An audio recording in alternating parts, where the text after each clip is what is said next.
Mais oui, Napoléon le pion a dissous l'Assemblée nationale. Oh bien, c'est là, oui. Ben, c'est un coup d'État. Goupy, voilà agir, c'était pas possible. C'est ça. Il faut protester, se rassembler. Rédigeons une proclamation. Rendons-nous au journal.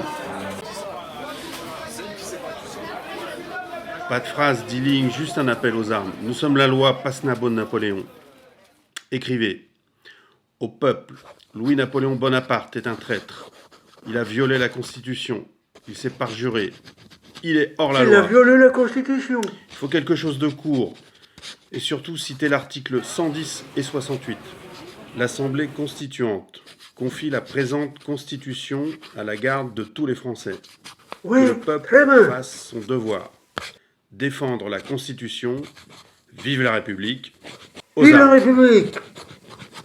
Allez, occupons-nous de trouver une imprimerie et affichons sur tous les murs de Mayenne. C'est ça.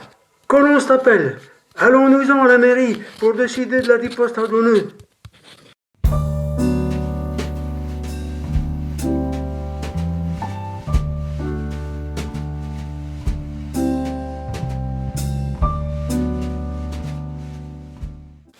Au XIXe siècle, des progrès scientifiques et techniques se réalisent dans tous les domaines, mais ne profitent pas à tous.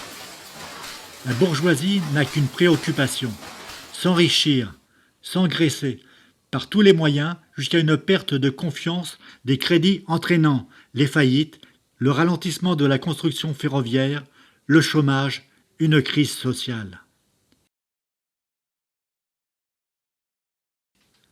Dans les usines, la classe ouvrière prend conscience de son émergence et de sa force. Le fossé se creuse entre les classes laborieuses qui s'appauvrissent et les notables qui s'enrichissent toujours davantage. Le peuple souffre, il réclame la République, la liberté et le suffrage universel. Dans la capitale, des barricades se dressent. À Lyon, les canuts se révoltent. C'est dans ce climat révolutionnaire que grandit Léon Goupy, né à Mayenne le 18 janvier 1827. Son père, Victor Goupy, hôtelier, capitaine de la garde nationale, fervent libre-penseur, prône le progrès social et l'émancipation du citoyen. Les 4 enfants de la famille Goupy seront élevés dans l'esprit des Lumières et la nécessité de connaître le monde dans lequel ils vivent, de faire appel à la raison plutôt qu'à l'obscurantisme et à l'autorité. Adolescent, Léon Goupy étudie l'horlogerie. Il suit les événements au jour le jour à travers les journaux paraissant dans la région, en particulier le Bonhomme Manceau. Il a alors 21 ans. Il suit l'abdication de Louis-Philippe d'Orléans, entraînant la fin définitive de la monarchie. Le 24 février 1848, la Deuxième République est proclamée.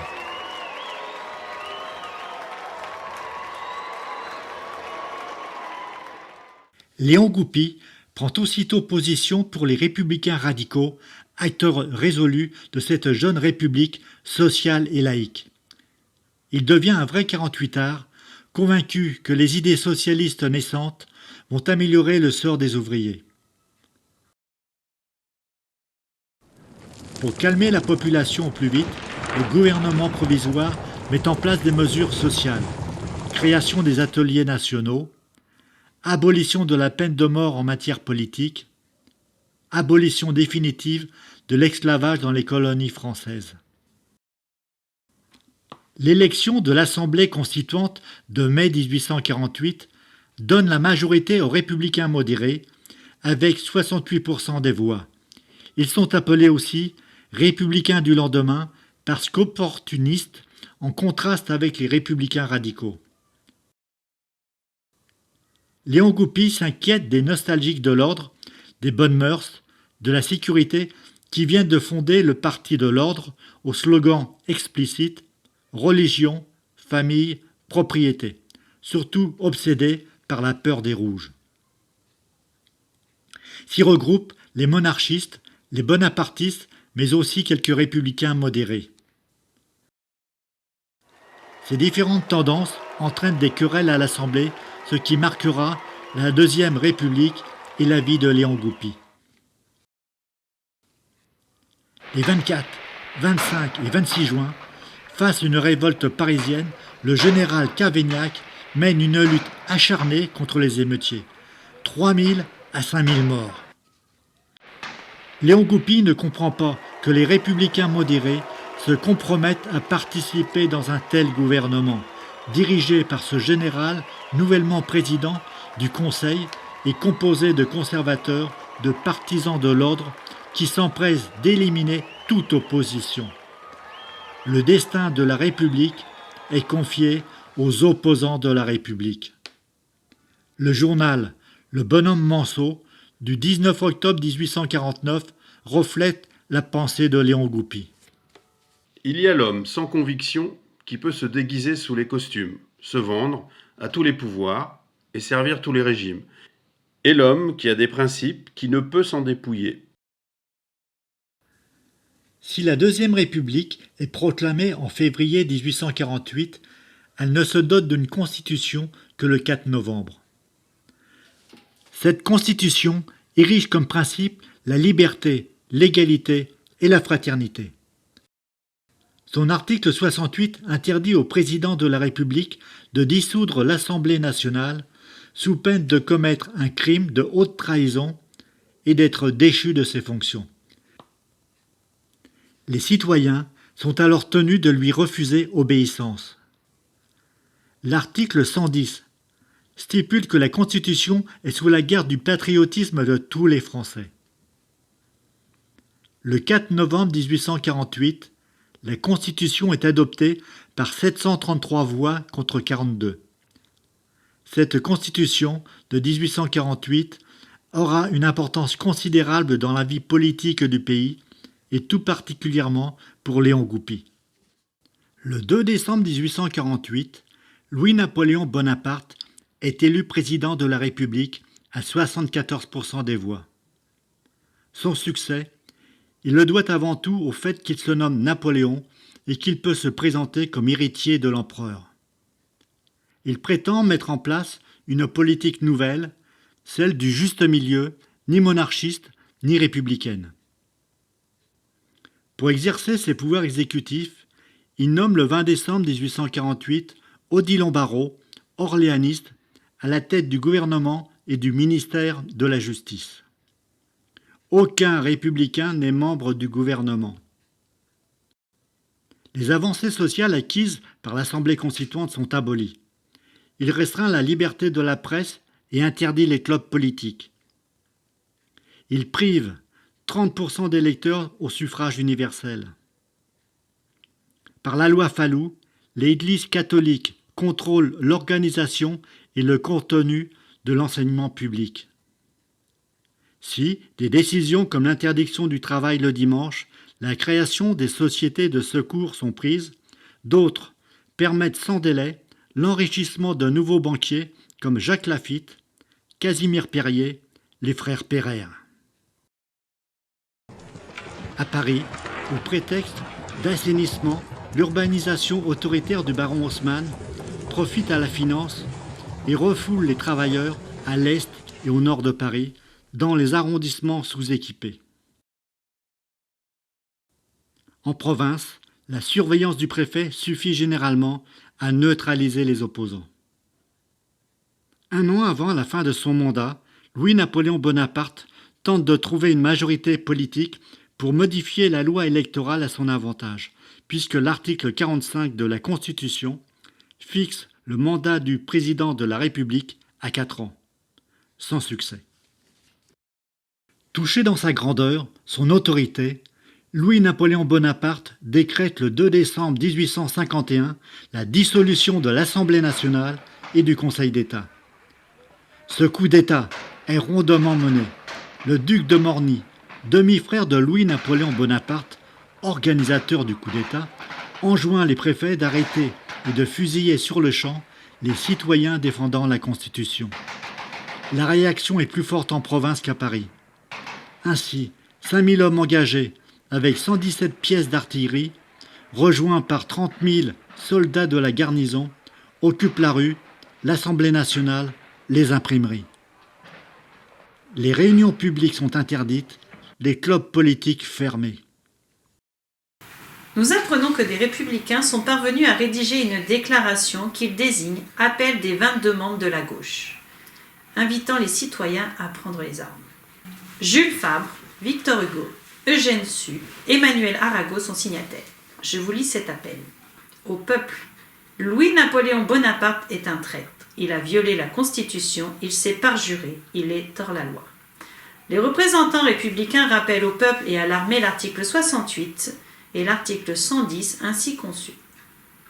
L'Assemblée constituante confie la présente Constitution et les droits qu'elle consacre à la garde et au patriotisme de tous les Français.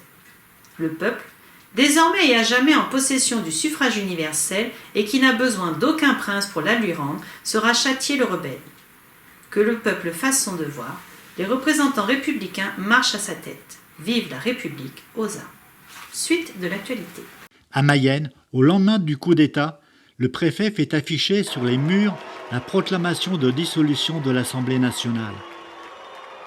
Léon Goupy n'accepte pas la violation de la Constitution et fait savoir aux Mayennais que le devoir de chacun est de rester fidèle à la République et de refuser obéissance au président. Réunis au café de l'Union, avec les citoyens Stanislas Bachelot et Pierre Descrest, il prend l'initiative de créer une commission d'urgence. Il appose une affiche sur laquelle il déclare Louis-Napoléon Bonaparte hors la loi et appelle les citoyens à l'insurrection, à prendre les armes. Léon Goupy agit en conformité avec ses idées républicaines, quelles qu'en soient les conséquences. Les concitoyens chargent Léon Goupy de rencontrer l'administration municipale de Mayenne pour déterminer l'opposition à mener. À la sortie du bureau du maire, une douzaine de fonctionnaires de police procèdent à son arrestation.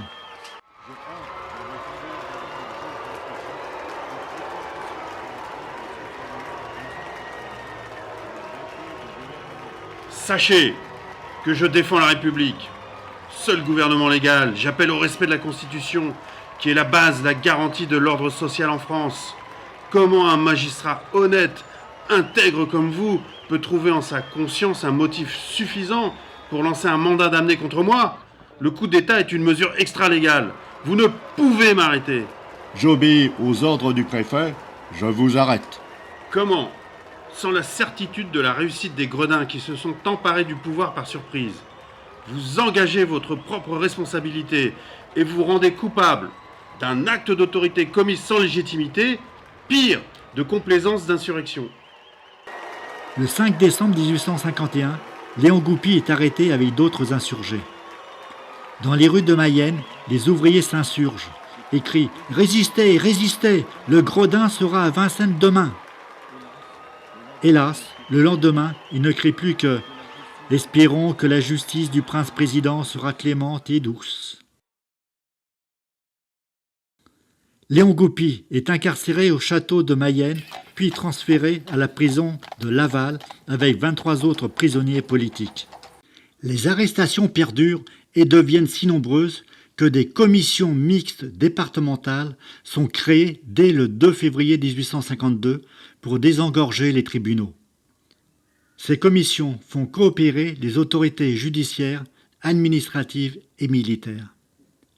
Elle décide sur dossier, sans possibilité pour l'inculpé de comparaître, de se défendre. Il n'est plus nécessaire de matérialiser les faits pour condamner. Pour Léon Goupy, ces commissions mixtes sont une monstruosité. Sans juger, elles condamnent les défenseurs de la Constitution à des emprisonnements ou à la transportation en Nouvelle-Calédonie, en Algérie ou en Guyane. Ces instances embarrassent néanmoins les magistrats formés à la séparation des pouvoirs et certains ne se sentent pas légitimes à condamner ceux qui n'ont commis aucun acte répréhensible ni de fixer la durée de la peine. Plus de 20 000 citoyens coupables d'avoir fait preuve de leur attachement à la Constitution passeront en commission mixte. C'est l'apogée de la répression. Le 7 avril 1852, la commission mixte départementale de Mayenne reproche à Léon Goupy d'avoir apposé en plein jour, sur les murs de la ville, une proclamation des républicains montagnards dans laquelle le prince-président est mis hors la loi, les citoyens appelés à l'insurrection, d'avoir écrit une lettre contre l'ordre des choses. Également, d'être un homme exalté, violent, propagandiste habile.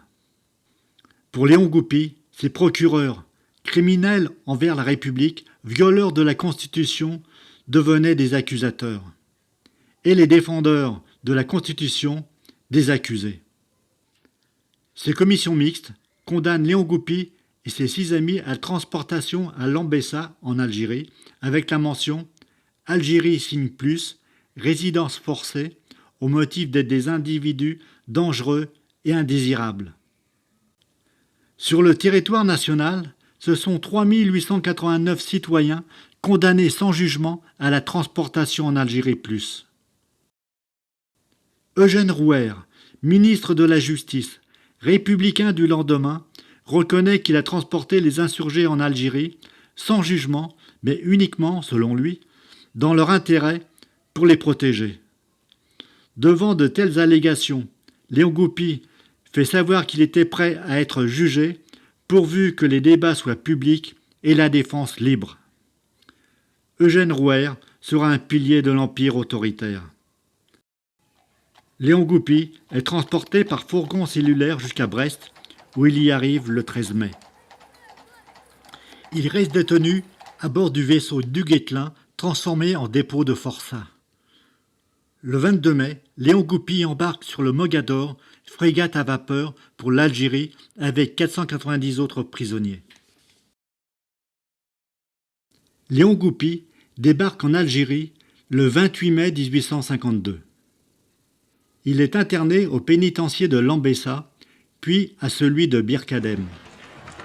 Dans le cadre de la colonisation militaire, les transportés sont employés à des travaux de terrassement et de construction aux alentours du camp, en contact avec les indigènes comme on les appelait.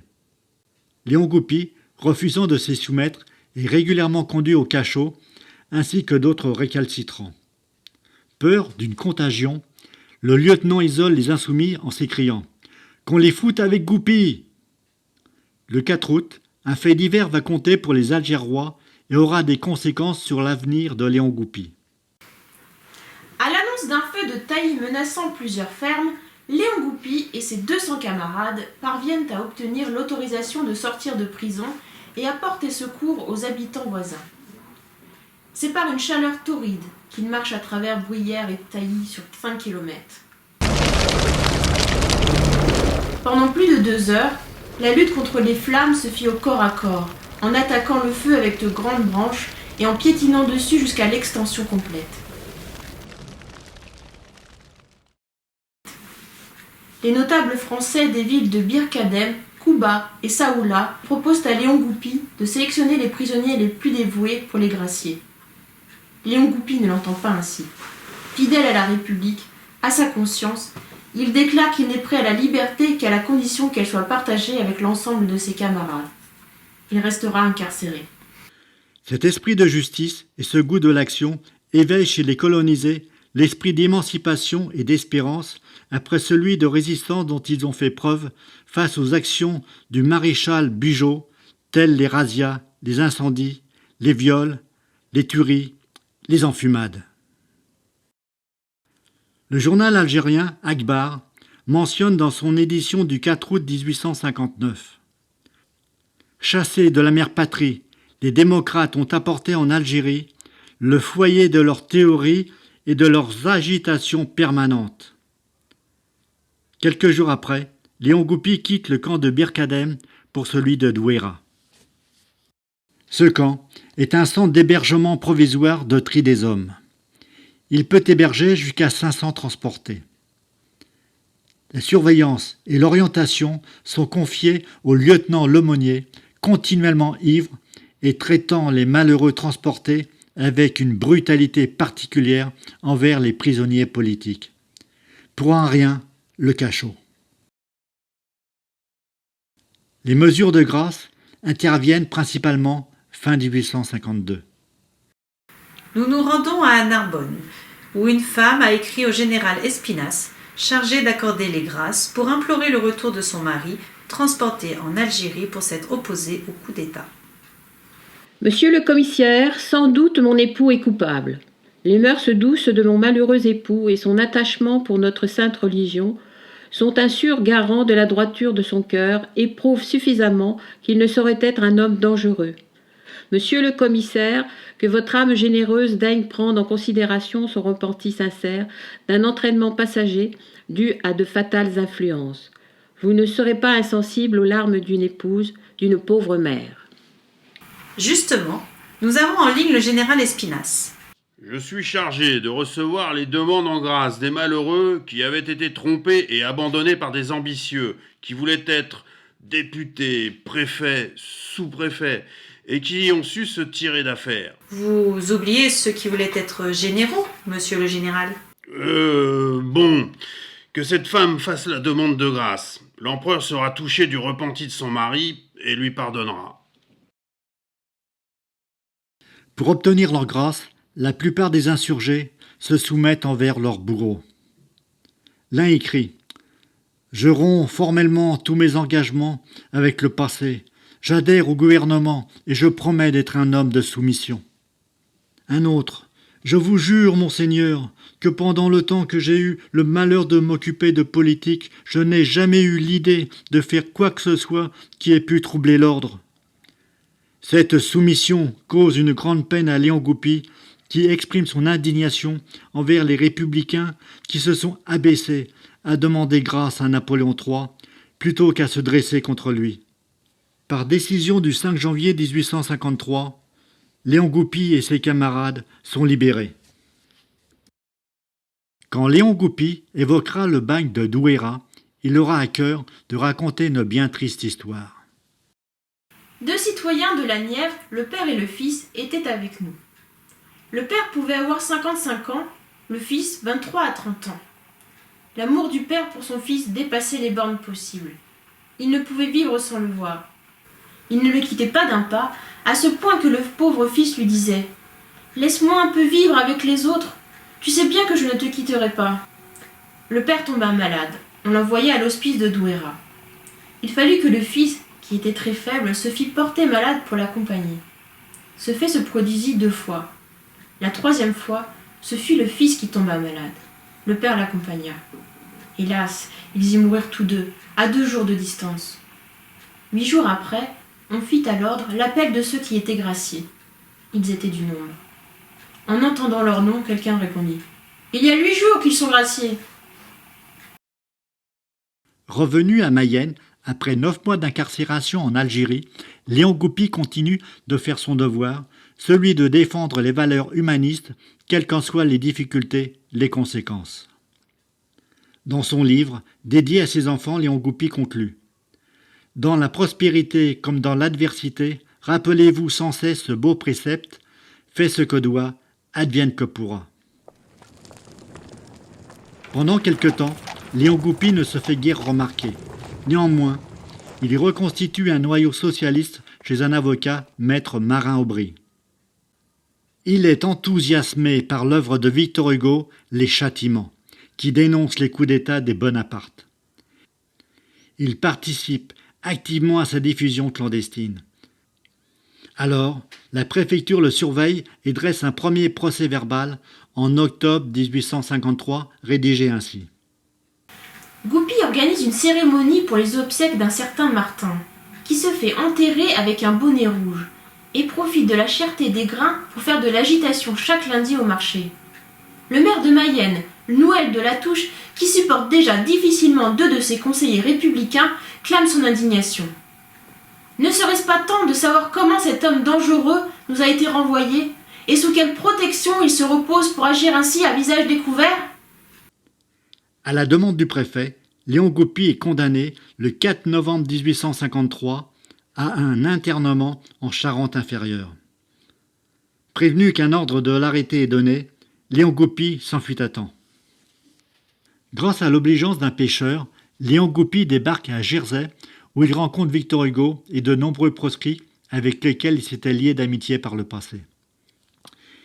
Il y retrouve l'un de ses compagnons de déportation, Alexandre Douard, 48ard de tendance socialiste qu'il avait rencontré en Algérie, dans le camp de Douira. Il y croise aussi le journaliste Charles Riberol, avec qui il collabore dans le journal L'Homme, diffusé dans toute l'Europe. Durant cet exil, Léon Goupy publie le récit de son arrestation, Coup d'État dans la Mayenne, et un autre intitulé La transportation en Afrique. C'est sa première expérience littéraire. Dans la vie courante, il monte un atelier d'horlogerie. La boutique est pauvre, la clientèle rare. Le 26 décembre 1854, à Saint-Hélier, à Jersey, il se marie avec Sophie Renou, jeune malouine de 22 ans. À cette occasion, il reçoit la visite de 2 de ses frères, dont Edmond Goupy, qui sera élu à la Commune de Paris. La Gazette des tribunaux révèle que le 19 novembre 1855, l'officier de police de Saint-Hélier demande tous les renseignements sur les réfugiés Léon Goupy, Eugène Alavoine et Jules Alix, considérés comme les plus dangereux par leurs antécédents et la violence de leurs opinions politiques. Léon Goupy expédie à son frère Auguste, imprimeur à Mayenne, des malles remplis de pamphlets démagogiques par l'intermédiaire de sa femme. Vers 1855, il exprime sa protestation envers Napoléon III au sein de la franc-maçonnerie, aux loges de Saint-Hélier, la Césarée, et les Amis de l'Avenir. Puis, il s'affilie à la loge maçonnique la Constance de Mayenne, particulièrement turbulente et anticléricale, devenue par la suite le Ralliement dont il est frère orateur. Après 6 ans d'exil, il reviendra définitivement à Mayenne, après l'amnistie du 15 août 1859, avec sa jeune femme, ses 2 enfants et un orphelin de 3 ans qu'il avait adopté à la suite du décès d'un proscrit.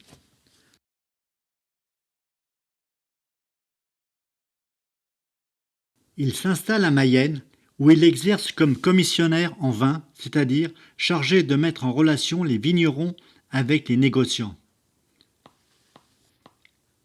À l'occasion des élections législatives de 1863, le sous-préfet redoute une manœuvre de Léon Goupy et dresse ce procès-verbal. L'arrondissement renferme un noyau d'hommes hostiles et de désordre, dirigés par des chefs fanatiques qui ne sont pas sans influence sur la classe ouvrière. C'est en 1869 que Léon Goupy fait sa rentrée militante en s'investissant dans le lancement d'un journal, Le Libéral de la Mayenne, qui ne rencontrera pas ses lecteurs. Il publie, en feuilleton, dans le Courrier de la Sarthe, de l'Orne et de la Mayenne, son récit « Le coup d'État dans la Mayenne ». Le 8 mai 1870, Napoléon III soumet à plébiscite sa politique libérale et demande aussi la ratification du Senatus Consulte, un acte qui permet au Sénat de modifier seul la Constitution. Le but est de satisfaire les conservateurs de province et de stopper l'opposition républicaine. L'effet principal de ce plébiscite est de diviser les républicains. Les modérés font campagne pour le oui. Plaidant contre l'Empire, Léon Goupy publie à Argentan cet article. Pour des élections libres, la commune libre, la presse libre pour l'abolition des octrois, l'abolition de la conscription, l'indépendance de la justice, pour l'instruction gratuite et obligatoire, l'Église hors de l'État, la diminution et la répartition équitable des impôts, et surtout pour la disparition des causes de chômage et de leurs conséquences désastreuses. Jetez dans l'urne un bulletin non, un bulletin blanc ou abstenez-vous, en attendant avec calme et confiance le gouvernement loyal du pays par le pays, c'est-à-dire la République. Napoléon III recueille 83% des suffrages. Soucieux d'asseoir l'Empire en Europe, Napoléon III déclare la guerre à la Prusse en août 1870. L'armée, mal préparée et commandée par des généraux fatigués, va de défaite en défaite. Napoléon III capitule à Sedan le 4 septembre 1870. À l'annonce de cette destitution, la Troisième République est proclamée sur le balcon de l'Hôtel de Ville de Paris. Au gouvernement nouvellement élu, avec à sa tête le général Trochu, les républicains modérés se compromettent une nouvelle fois avec les monarchistes. Ce gouvernement s'engage envers l'ennemi prussien à faire taire toute rébellion et à livrer les armes à la Prusse. Le 26 mars 1871, les Parisiens élisent la Commune de Paris. Sans y participer, Léon Goupy continue sa propagande révolutionnaire à Mayenne, dans les réunions et dans les journaux. À l'occasion des élections de 1881, il reprend sa plume et publie une lettre aux électeurs de la Mayenne. Depuis des années, les républicains modérés n'ont pas encore compris qu'on ne fait pas une république avec les instruments et les lois monarchiques. Que la fameuse formule « une république sans républicains » est une ânerie. La République que nous espérons n'a rien de commun avec le gouvernement que nous subissons et qui, sous l'étiquette républicaine, abrite tous les abus de la monarchie. Méfiez-vous des députés qui, après avoir pris l'engagement de voter d'une façon, ont, sur une menace ministérielle, sur un signe du maître, renié leurs paroles et voté contre leurs convictions. Méfiez-vous de ces bavards qui trouvent toujours juste la cause qui leur rapporte et qui sert leur ambition. Par la loi du 30 juillet 1881, les ex-condamnés à la transportation en Algérie sont reconnus victimes du coup d'État du 2 décembre. 30 ans après la tenue des commissions mixtes, ces proscrits obtiennent justice. En guise de réparation, Léon Goupy bénéficiera d'une indemnité annuelle de 1000 francs. À l'enterrement civil d'Henri Montambeau, libre penseur, Léon Goupy prononce un discours relaté dans le journal L'Avenir. Notre ami Montambeau ne reconnaissait qu'une religion, celle qui unit au lieu de diviser, celle qui laisse à chacun toute sa liberté d'appréciation, en proclamant bien haut la liberté de conscience et en supprimant tout intermédiaire. Il a voulu mourir comme il a vécu. Honneur à sa mémoire. L'exemple qu'il donne aujourd'hui ne sera pas perdu, soyez-en convaincus, car toute action, bonne ou mauvaise, porte ses fruits.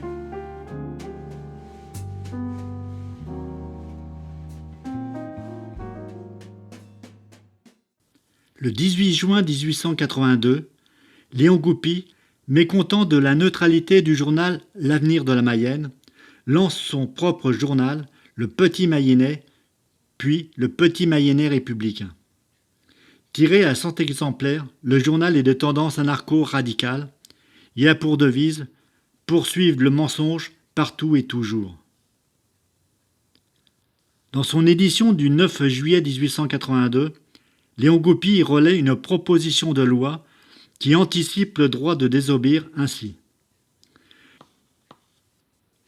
L'obéissance n'étant dire qu'aux ordres donnés pour l'exécution des lois ou des règlements militaires, il n'y aura ni crime ni délit lorsque le refus d'obéissance s'appliquera à un ordre dont l'exécution serait un acte qualifié crime par la loi. Dans l'édition du 23 juillet, il se positionne contre le colonialisme qui sert l'intérêt de quelques boursicotiers ou voleurs et donne raison à l'Orient contre la domination européenne. Il y demande également l'élection des magistrats et leur indépendance vis-à-vis du pouvoir exécutif. Priorité au direct. Nous apprenons que M. Léon Goupy vient d'être condamné par la cour d'assises de Laval à 20 jours de prison et 100 francs d'amende pour diffamation envers le curé archiprêtre Pellier.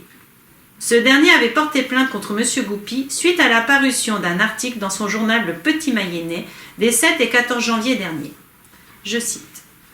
Un misérable du nom de Pellier, affublé du titre d'archiprêtre de Mayenne, a commis l'infamie de baptiser mes enfants en mon absence. Ces saltimbanques, en soutannée, méritent une correction publique. Nous leur crachons à la face haine et mépris. Suite de l'actualité, nous apprenons la mise en service de l'Orient Express à Paris. Passé la cinquantaine, Léon Goupy s'active à transmettre les idées humanistes enrichies de ses combats. Il rédige un argumentaire intitulé « La question de l'impôt ». Cet ouvrage traite de la nécessité d'un impôt sur la rente foncière. Il pense que celui qui a un revenu élevé doit supporter une charge fiscale plus lourde. Il y écrit « L'impôt doit être prélevé uniquement sur les économies faites sur le superflu et non sur le nécessaire. » Plus tard, il prononce un discours critiquant la propriété acquise par la bourgeoisie sur le travail des ouvriers. S'il y a des pauvres, des malheureux fatalement condamnés à la misère, c'est parce que la richesse s'accroît au bénéfice de familles privilégiées, protégées injustement par nos lois. C'est toujours le pauvre qui paie. Celui qui consomme sans produire ne paie pas d'impôts. Il faut attendre le 7 juillet 1914 pour que soit votée une loi sur l'impôt individuel progressif. Léon Goupy passe la fin de sa vie à Mayenne. Il y meurt le 5 février 1909 à 82 ans. À ses obsèques, entouré des notables et des militants républicains de Mayenne, ainsi que ses amis membres de la Libre Pensée du Mans et de la Société de l'Union démocratique, M. Soulard prononce un discours relatant sa probité. À cause de ses grandes qualités de cœur, il donnait aux pauvres sans compter. Il fut un ami sûr et dévoué. J'ai toujours éprouvé une grande admiration pour ces hommes qui sacrifient leur intérêt et leur affection les plus chers pour la défense de leurs opinions républicaines. Si la criminelle entreprise du 2 décembre 1851 avait avorté, de grandes fautes politiques commises par les ministres de l'Empire eussent été évitées. La carte de l'Europe n'aurait pas été changée au détriment de notre chère France, et le drapeau tricolore flotterait encore sur les murs de Metz et de Strasbourg. Mon vieil ami, je vous dis adieu. Michel Denis, rédacteur dans le bulletin de la Commission historique et archéologique de Mayenne, écrit « Avec Léon Goupy, disparaît en 1909 l'un des derniers 48 arts. Il est resté toute sa vie un républicain idéaliste, attaché au désir d'une refonte radicale de l'organisation sociale par la conjonction des réformes politiques et du progrès moral. C'est ainsi que, très sensibilisé aux problèmes ouvriers, Léon Goupy déclare, lors de la fête nationale du 14 juillet 1882, « Le peuple, jusqu'à ce jour, s'est toujours laissé prendre aux belles paroles, des exploiteurs diplômés qui oublient le lendemain les engagements de la veille et s'engraissent dans les meubles de ceux qu'ils combattaient à outrance. Pendant combien de temps encore, ouvriers, vous laisserez-vous prendre à ce jeu ? Quand comprendrez-vous qu'après avoir fait les affaires de la bourgeoisie qui s'est retournée contre vous, il faut faire les vôtres ? Quand comprendrez-vous enfin qu'il faut prendre vos mandataires parmi vous, pour ne pas vous exposer à confier vos intérêts à vos ennemis ? Toutes nos revendications sont embastillées et ont pour geôlier implacable l'ignorance de la classe ouvrière, l'entêtement de la bourgeoisie et l'égoïsme, l'aveuglement de nos gouvernants qui trouvent que tout est bien puisqu'ils sont bien.